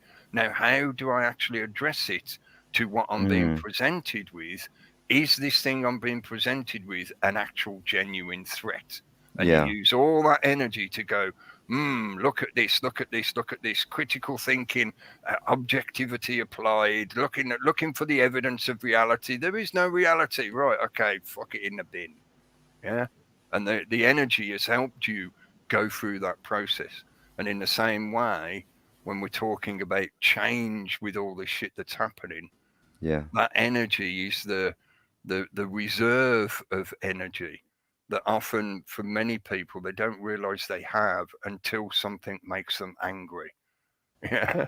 Until the shit gets thrown in their face and all of a sudden the anger wells up and they're like, I never realized I had all this power. You think of all the people now that are starting to step up and start speaking out. And once they breach the dam, as it were, once they begin, they're like, fuck me, feel that flow. And not in an egotistical sense of, look how powerful I am. No, it's just the sense of, this is the reality, the truth that should be emanating. And because I know it is truth, it makes me empowered. I have the power, not them. Yeah, it's not them telling me what to do and me just being a marionette responding. No, I am making the choice. I am the author. Hope that makes sense. Yeah. Oh, yeah. Yeah, well, that's it. I was just thinking of the planets again. Jupiter on the tarot is a guy on a chariot, sort of, charging forward in a good way, for change. Yeah, you are the rider. You are not the horse. You are not the chariot. The chariot is your bodily vehicle, your 4-dimension, I should say, physical density experience. You are not the energy that drives your existence or your experience. That is the horse that leads the chariot, the engine that pulls the whole thing along. You are the rider on the chariot. The horse doesn't decide which way to go. The horse can also be, as a metaphor, described as the ego or the persona. The horse is your engine. It's not deciding which direction you choose to go. You, as the driver, you decide which direction you go. Reconnect with that inner self, the one that you sense when you observe your own thinking. That is the true self, not the persona, not the chattering monkey mind, the ego mind that thinks it has all the answers or that tries to slot into the various masks of society. No, that's not you. The higher self is probably giving people a kick up the bum as well, to a certain degree. Getting their stuff together, getting their shit together, because people do. It's important because we are moving through very, very energetic times, and people are, look what's going on right now, right across the globe. It's happening. A baptism as fire, as a metaphor. Maybe that doesn't work so well, but I'm just agreeing with your point that for a lot of people, this is an immense download that has been forced upon them. They weren't looking for this information. This information has basically come along and smacked them in the face because of what's happening at the moment in the the COVID situation. If you're in that kind of situation, I felt it was worth saying, don't believe every conspiracy theory. Belief is not knowledge. That's another main point to get across in this whole sort of, rapid assimilation of information. Causation does not necessarily equal, or correlation does not necessarily equal causation. Don't believe every conspiracy theory you see or hear. Use your mind, use your critical thinking ability. It doesn't mean the conspiracies aren't true. but there is a whole lot of shit that's pumped out there deliberately Yes. to distract and confuse you. And they've been working on that for a good few years now. And when people are becoming, aware of stuff, and they're the loops or they're the rabbit holes or the minefield, you've got to kind of tiptoe through. But once you get a sense of this, energy or whatever, you know what resonates with you. You do. You know when you're being bullshitted. Everybody does. You know when you're being lied to. And once you realise it's the people you thought were being honest with you, like your own government, it begins to kind of crumble away, doesn't it? And you go and find out what other lies they've told or what other thing they're saying, and that leads to this and leads to, does the government have the right to tell me what to do? Kind of Google search they do or whatever, and they come up with a Freeman video or something that tells them about the actual fucking, true laws and things that have been all twisted and legalized and legalized out to, what we've got now, which is them just doing exactly what they want when they want and imposing all this tyranny upon us over the years. If you find yourself in that kind of new experience of all this stuff, or maybe it's not necessarily so new, but maybe just the sheer reality of it now is becoming more apparent. It's sort of registering more that, hang on, this isn't just speculative conspiracy theory, this is now becoming conspiracy reality. A lot of what we've been talking about for years is now being enacted in reality in society around us. If you find yourself in that kind of situation, that kind of frame of mind, use that energy that may have originated out of anger, of you reacting to all this shit, but do so calmly. As you said earlier, process this stuff in a calm way. Because you're not going to get good answers. You're not going to get good results to your equations when you're making your choices, because every choice is an equation that we run through our processor. You're not going to make good choices if you're in a highly anxious or emotive state. You're highly emotive is, I suppose, the most appropriate way to put it. And the media try and stir that emotion up, don't they, all the time with the headlines, and that's why I say don't. Constantly presenting us with bullshit that is don't look at them too meant much to prod your reaction nipple. They want you to kick off in the streets. They want us all to be out there rioting violently and trying to attack them and all this kind of shit. That's exactly what they want. And if we do that, the crackdown will get even worse. The restrictions will get even worse, even quicker. So this is about looking at all the shit they're presenting to us that's meant to make us really angry and violently reactive, and processing it calmly and going, I don't believe your bullshit. You're telling us our kids have to wear masks for 8 hours a day in school. I don't believe that bullshit is going to protect them from getting ill. If anything, it's more likely to make them ill. And look at that. Look at that image. 82 different bacteria they counted in the end. Detection of 82 bacterial colonies, 4 mold colonies. They don't like us much, do they? And as we said before, political lobbying, not because they work. That's the only reason they're making us wear them. They are bastards. It's a symbol of fear. On a different level. In terms of the mask, that's all it's really about. It's a symbol to remind you of the invisible enemy. Because if they don't constantly remind you, you'd very quickly forget because you don't see it in your reality around you. There are not bodies piling up in the streets. Therefore, you'd go, hang on a minute, there ain't no pandemic. Whereas whenever you go out there and you see 90% of the people walking around with masks on, that mask is symbolic of poison. So your mind automatically goes back to the fight or flight state again. And you go, oh, I've got to be afraid. And then 20, 30 people died in a hospital this week. Wow, well, that's not unusual, is it? But it seems to be now headline news, and that's how they seem to be running with it now. And what did they die of or with? Old age, mostly. They're in their 80s, most of them. And even now, and it's just back to that similar point I was ranting about earlier. They say this directly in the press, and I think because of that reaction of ignorance, as in I don't want to see it and admit it because it makes me scared kind of response, a lot of the public just don't seem to register what they're seeing in print. But in print, on the death statistics and whatever, when they show you the little graphs and all that shit, and it will say these are people who have been tested positive within the last 28 days. So hang on a minute, they're not all the people that died yesterday from the illness, the alleged virus. They're people who've been tested and now they've died.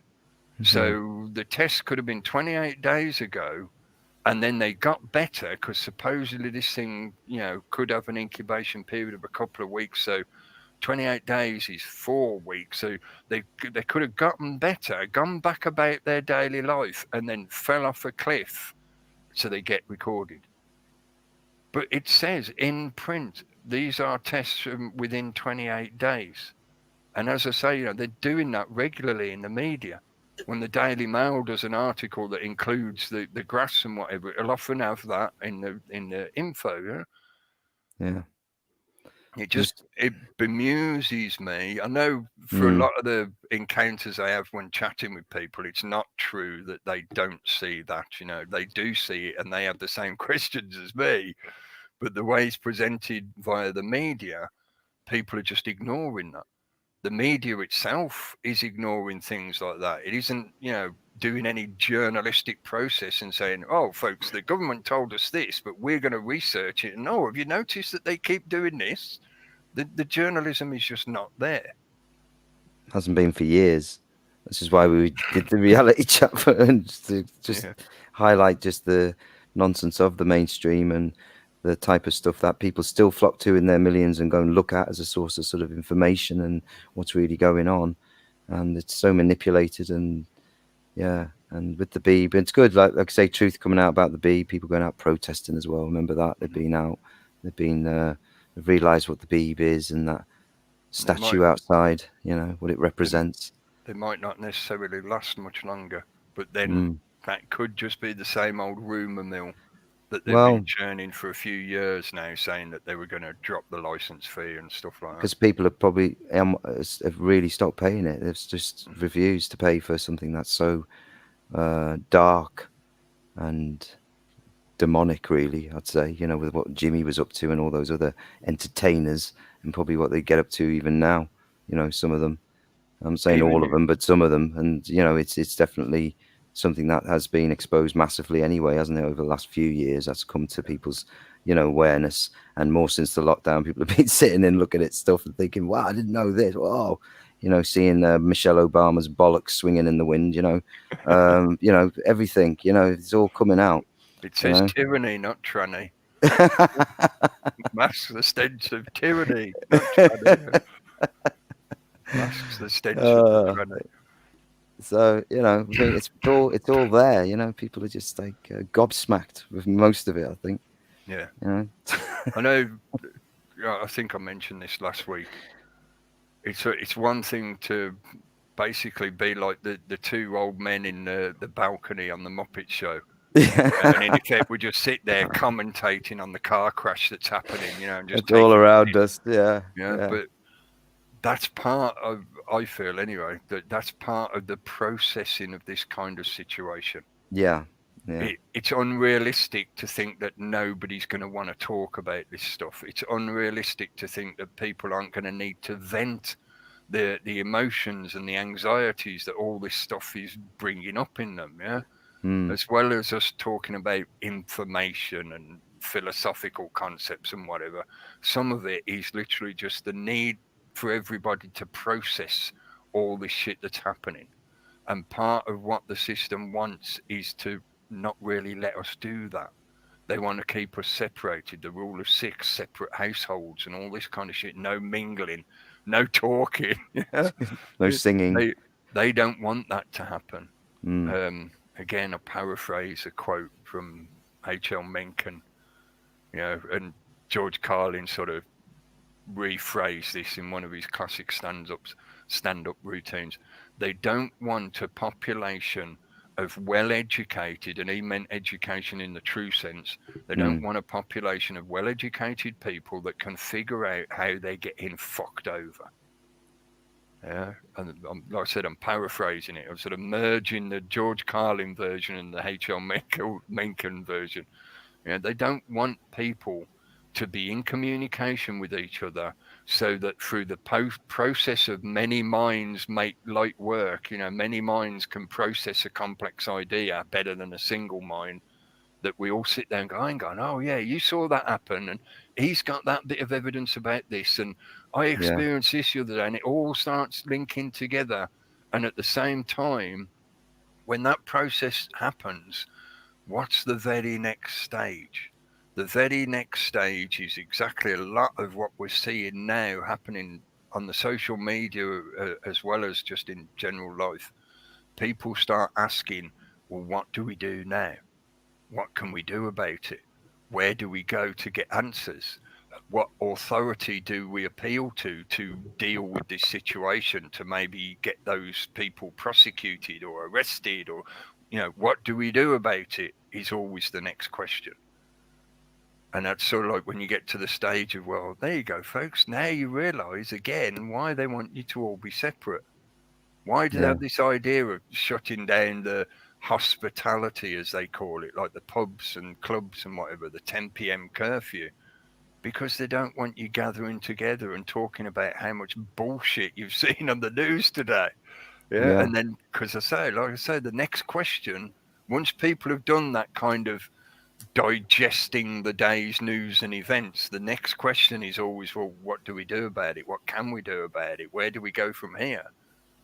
Yeah, that then leads to people organizing, people getting together in groups, tribes forming, factions forming that become a threat to the system's power base. Especially after Dutch courage as well. Yeah, in a pub, have a few jars, like, we'll fucking get the bastards, we'll sort this shit out. That's exactly what they don't want. And this is just, I know it's sort of fucking teaching people to suck eggs, certainly for a lot of the people who come and listen to us, but this is just classic governance 101. This would have been in Machiavelli's rules for being a prince. What do? You keep the population disrupted and disorganized and chaotic. Don't let any groups form, because those groups could become a problem for you. The age-old war theme, innit? Divide and conquer. Yeah, but it's not working because it's waking more up. So it's backfiring, like we said right at the start of this, in March, April. That's why I wanted to mention it again, right? Because it comes back to that point of, how do you get through this? You do this by getting together with other people. Yeah. Finding your tribe. That doesn't necessarily mean you have to. If you're really inclined to go your own direction and do everything for yourself and be independent, then do that. Because we need people doing that kind of stuff as well. Because those people who do that successfully make excellent examples to everybody else about what you can do when you actually attempt to do this stuff. Yeah, you can be 99.9% self-sufficient if you're really willing to put in the time and effort to do it. If you want a bit more of a balanced life that doesn't require as much extreme hard work as being totally self-sufficient, then there's ways to do that in community settings.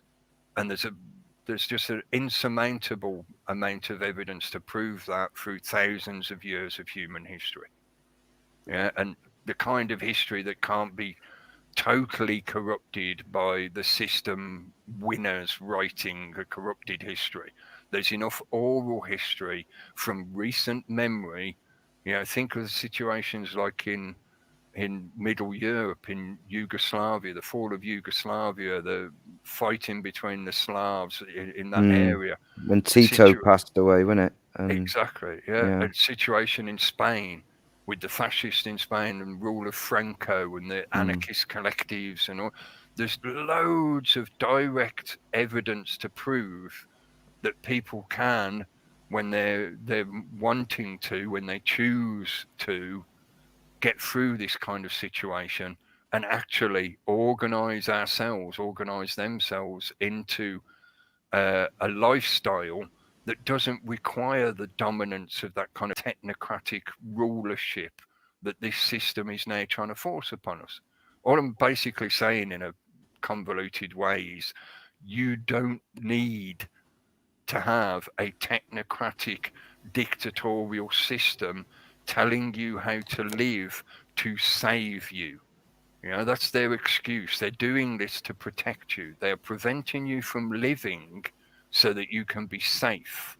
They hold you back. Again, yeah. does that make any sense whatsoever? Yes. We are preventing you from living so that we can keep you safe. Mm.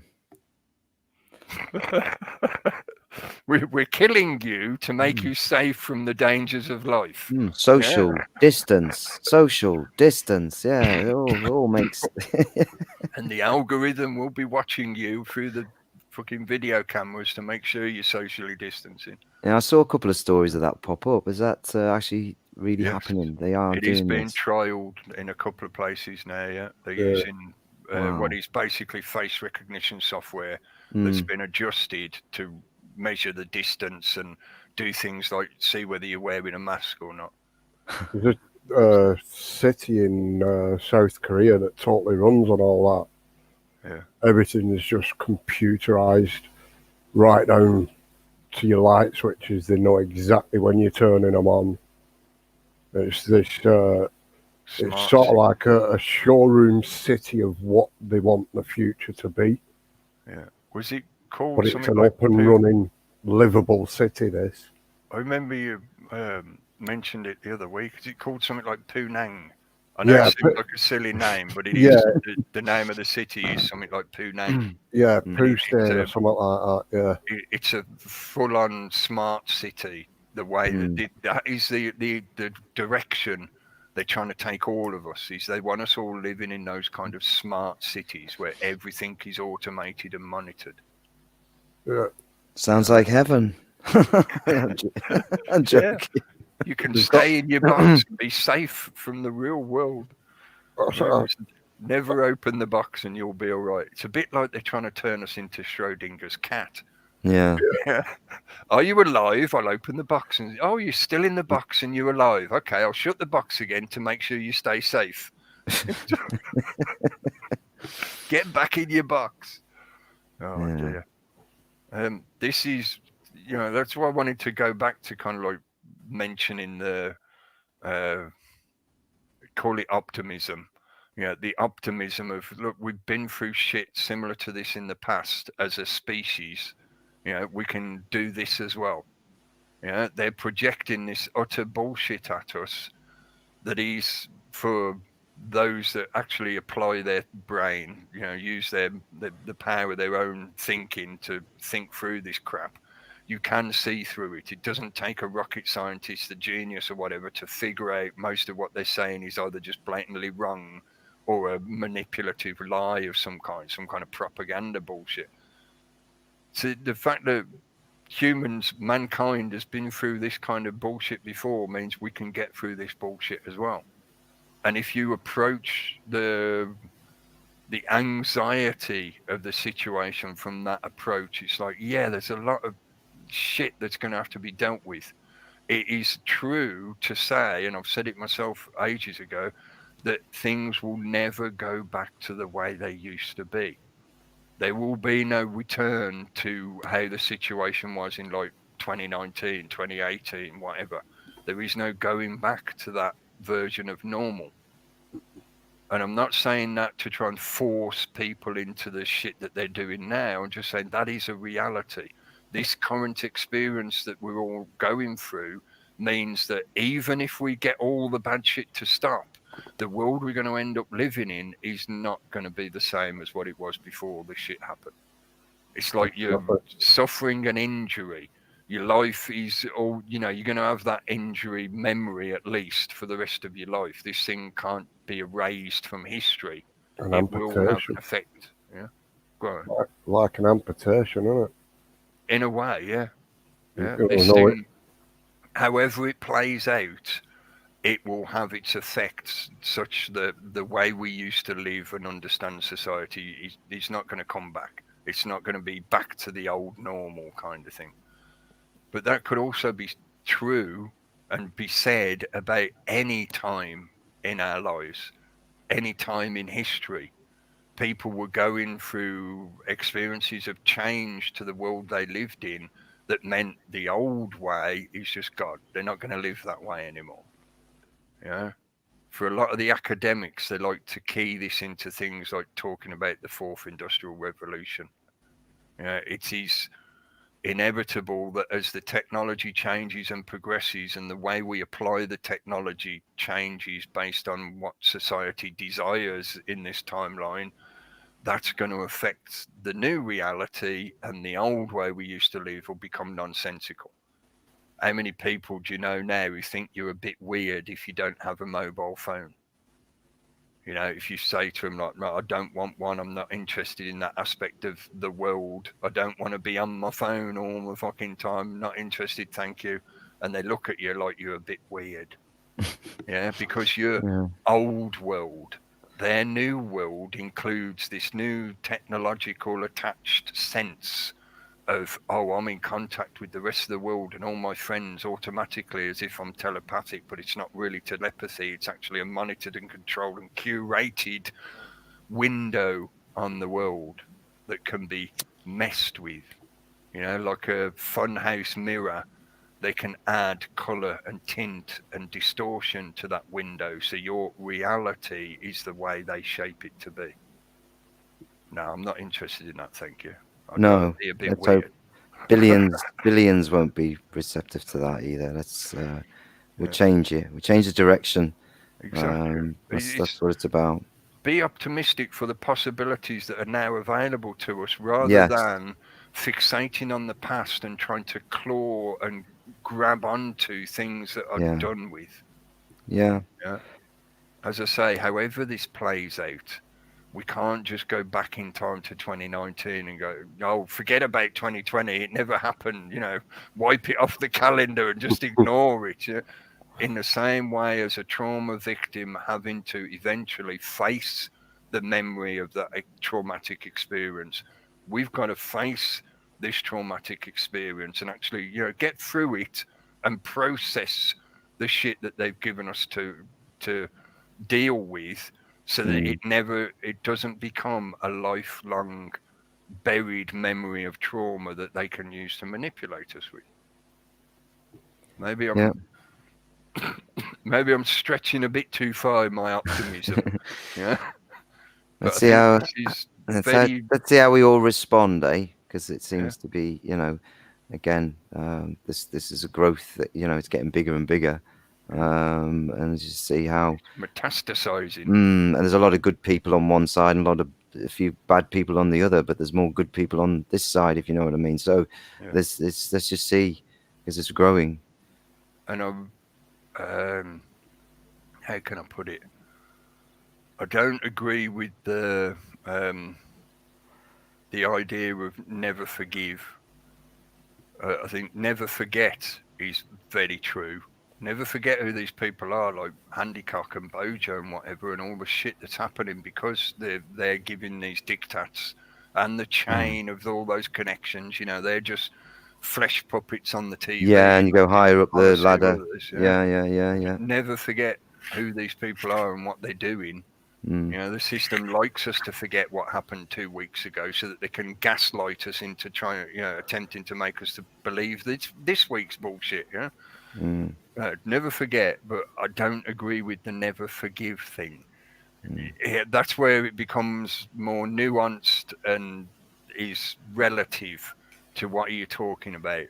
Never forgive the guy who worked as a security guard at the supermarket who told you you're not allowed to come in the one day because you're not wearing a mask. There could be a hell of a lot of shit going on with his life, in his life, or hers, you know, whatever. There could be so much shit about that situation that means, could I forgive that person in the future once this situation is dealt with? Yeah, I could. But other people, maybe forgiveness is not an option. They just need to be locked up. Yeah. Or my preferred preference is gather them all together, put them on an island, and give them one hammer. No, that there's a deliberate purpose to giving them the one hammer, right? So the they one can beat tool. each other to death. Lord of the Flies, because it will force them to go through the same psychological and spiritual process that most people do voluntarily because they actually want to be good, nice people, and they're not psychopaths because they haven't been pushed through the sausage machine of the academic and aristocracy system that creates psychopaths. No, it will force them to go through that same psychological, spiritual process that most of us do, where you go, okay, I'm in this world. I've got the choice of either I can attack everybody around me and just be a pirate and try and steal everything for myself for my own survival, or I can actually work with other people. I can be altruistic and I can gain from giving. I don't expect a return to what I give, but I just give because it's the right thing to do. Do you actually think that side of the brain actually still works in them, though? Probably not. No. They have no souls. I know Dave usually mentions this, ridiculous about the scan. It's not a CAT scan, is it? Put it in the chat, please, mate, if you're rambling.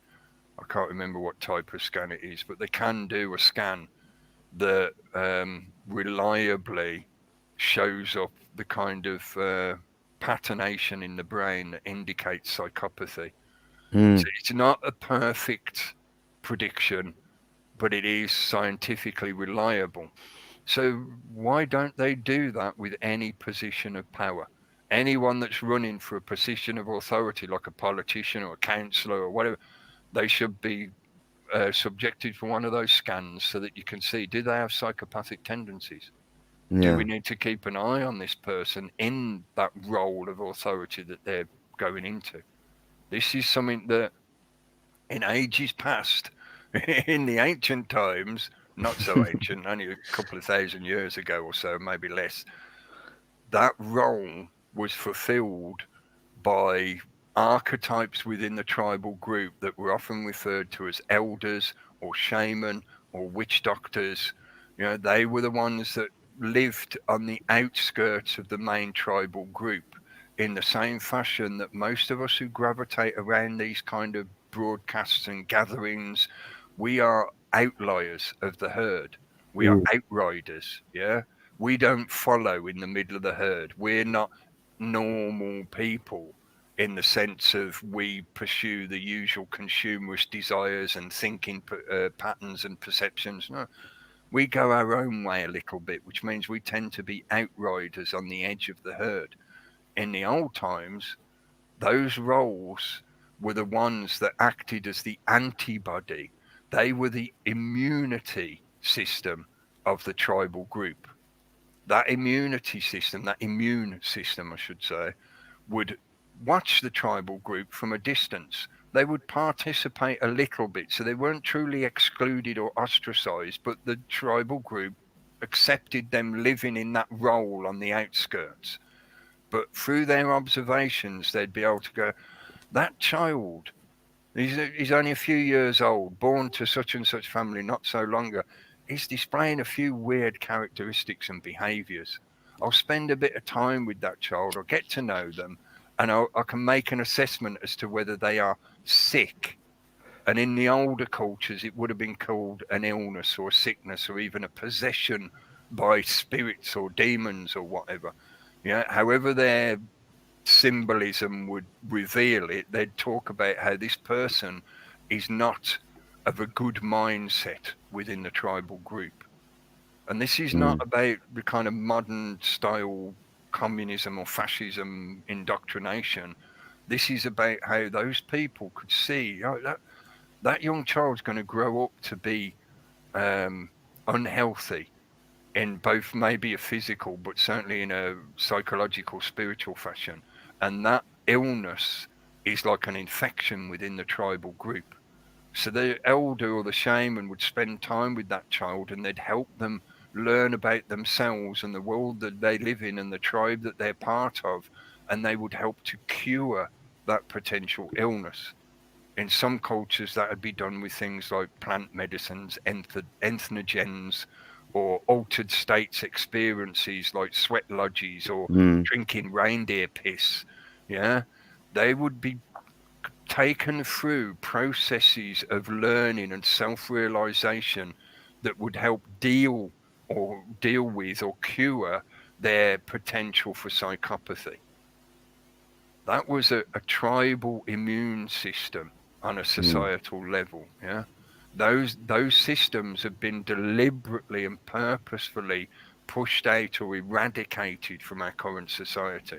Now they have been franchised out to third-party corporate private business systems that are profit motive geared. Their main directive is profit motive. Yes, there's charitable groups that do it for more genuine reasons, more altruistic reasons. But most of these kind of therapy companies and whatever, they're doing it because they earn money out of it. And that old archetypal role that acted as an immune system to our tribal group has been lost in the mass production industry of psychological therapeutics that don't really address things like psychopathy, other than you get put on a list and you get monitored by the bureaucracy, yeah? And it's what they find in their academics as being psychopathy. So it's a kind of deviant labeling stuff that's included in the DSM. You are an ODD, therefore you will be, isolated from society. Or you are ADHD, therefore you will be chemically coshed. You will be given the chemical cosh in the form of a drug that you have to take every day to supposedly calm you down. Yeah. Yeah, Dave's put in the chat as well. It's a PET scan, PET PET scan. scan, thank you. Yeah. Yeah. Checking people's psychopathy of the brain. Yeah, there it is, I think. Yeah. Yeah, I agree with you. Well, we talked about it often. I definitely agree on these points. If you want to be a politician, you should be prepared to accept that you only get paid the same minimum wage as the lowest paid workers within your country. You are housed in what would be the equivalent of council housing, etc., like Daisy's saying, on the poorest street in your constituency. And they should be subject to regular drug and PET scans. Yeah. See, that may sound a little bit kind of authoritarian to people who are supposedly speaking out against authoritarianism, but this is more like, to me anyway, it's more about acting as that kind of immune system to spot problems before they become a serious problem and address them at the root of the cause. Not just dealing with symptoms, not just flapping at the leaves of the tree. You have to strike at the roots. Yeah, if you address the fact that a lot of our problems in society have been generated by the desire of power to gain positions of power, people who want power force their way into positions of power. And then lo and behold, they'll do anything it takes to get more power and keep hold of what they've got. So we've ended up with a situation where the people in supposed positions of power are the worst psychological and spiritual members of your tribal group, because they're the ones who are willing to do whatever it takes to get that position. So if that means killing you to get that position, that's what they'll do. Yeah. So being able to sort of spot those people before they get that position of authority, I think is a good thing. Yeah? Right, I just noticed the time is 10 o'clock already. Yeah, Yeah. running on. I've been Thanks, doing my Cookie. usual ranting and rambling. Hopefully Cheers, I've for made it. at least a little bit of sense. Yeah, thanks for joining in, guys. Thanks for chatting, and thanks to Gary, because obviously he had to go early where he is. The internet cafe is shut an hour earlier because he's over in Spain, so he's an hour ahead on the world clock. He's a future traveller. Yeah, he's in the future compared to us. That's why he gives us such great information. He lets us know what's going to happen in an hour's time. Thanks to everybody in the chat. Thanks for joining in. I can see there's loads more names since I first said hello earlier. So I'm not going to do another shout out because I'll be here for another 15 minutes reading out all the names. But thank you all for joining in. I will, I do it sort of on and off. I'll say hello to everybody every so often. And I read some of the comments. I haven't been able to read all of it. I will read back through it either tomorrow or at some point. I always read back through all the chat. So thanks for joining in, folks. Don't believe all the hype. Don't believe all the bullshit. Don't believe every conspiracy theory you hear. But at least give it a second thought before you instantly discount something just because it's labelled as a conspiracy theory. We are getting there. All this stuff that they are currently revealing is all fertilizer. As Pete's said a few times recently, thanks for all the shit you're throwing out there. Yeah. You're helping us win this bullshit. Yeah. You've just fucking made the point for us so much better than we ever could. As Sun Tzu said it, never interrupt your enemy when he's making a mistake. Yes. Thanks again, folks. We will be back again on Wednesday night on Peter's channel, on the Reality Chat channel, to do, like we do, catch up on the news and talk about stuff, and maybe talk about a few other things. Yeah, we'll throw a few more things in as well, probably. And Steve Tagoose, I think I saw Steve in the chat earlier. Hello, Steve. Steve Tagoose will be on Thursday night with the mystery show. Similar, we'll talk about things in general, and he'll play some music. He's a good guitarist and singer. If you like having some live music, it's worthwhile, definitely. And, there's loads of other shows going on at the moment. I think I saw Jason in the chat earlier as well. Raconteur News. Yeah. So check out Raconteur's News, guys. He's on many nights in the week. Yeah, multiple nights in the week. He's usually putting a show on. And as well, check out Jeff C. Jeff Censored. I haven't mentioned him tonight. I did send him a message earlier to see if he was online. He's been putting out some good work recently as well. There is a lot more people now, gaining traction and getting the point across. So thanks to everyone that's got the energy and the spirit to say something.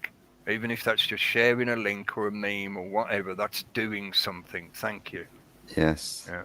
And we'll see you all again soon. Take care, folks. Cut cheese. All right. Click the button.